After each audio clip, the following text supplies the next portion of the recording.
So what we have been able to do, and to date, just to remind everyone, you know, we've done 8,000 meters of diamond core drilling in zones 1, 2, 3.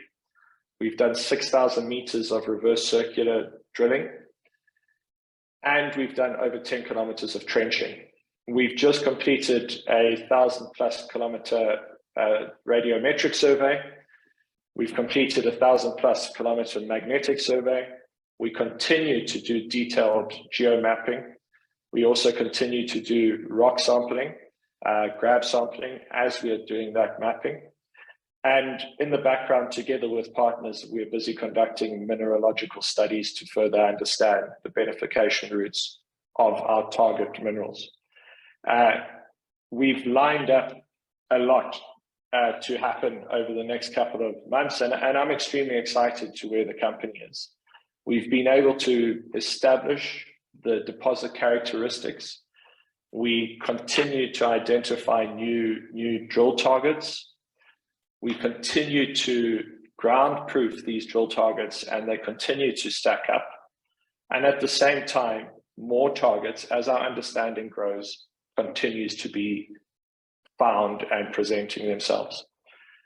We are also revisiting all our historical RC and diamond samples, diamond drilling samples, to start seeing if there are areas that we potentially missed in the sampling going down hole.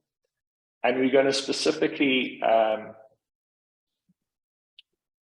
lost my point here, sorry.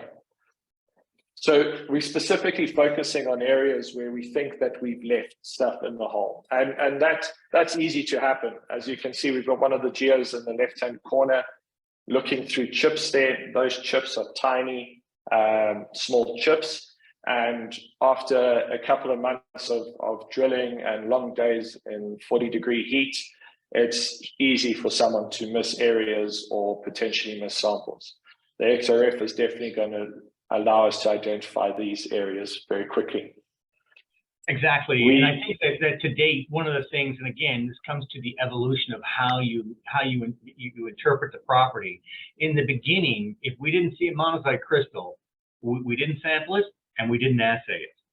And we now have some indicators that suggest that there may be some additional rare earths there, but we don't know that. But the XRF is going to help us to identify that, and you know, like it will add yet again to the inflection, because that is a circular thing, right? Every time you learn something, we do have to go back to the beginning and add that new learning to your understanding. And the XRF is going to allow us to have a much deeper understanding, not only going forward in those 17 areas. So every time we do something in one of those areas, we're going to be able to check with the XRF immediately, you know, is this mineralized, or does the part we're looking at it seem mineralized, and we'll get feedback immediately. But we're, as Chris is saying, we're also going to be able to go back to everything that's been done to date and also see, is there any more that we can elevate out of what we've already found? You know, that being said, this property still continues to demonstrate itself with such large crystals as we saw in the previous slide. You know, it does present itself as what appears to be lots more work to do, but it appears to be a deposit that is, as we say, it's very winnable. The ability to extract, and in all rare earths, many of us on this call, I'm sure, have invested in natural resources time and time again.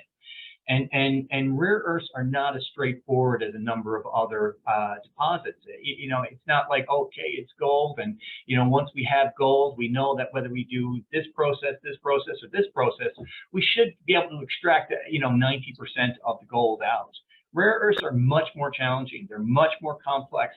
They typically have very, you know, complicated processes of how to extract the rare earths. The reason why the founders were drawn to Eureka is because of the size of those monazite crystals, because of how it presents. It appears that we should be able to get that to the point of commercialization sooner than many other deposits. And that's a very key attribute of Eureka. And, you know, we continue to see that. And now what we're very, you know, encouraged with is those pathfinders having identified so many additional areas.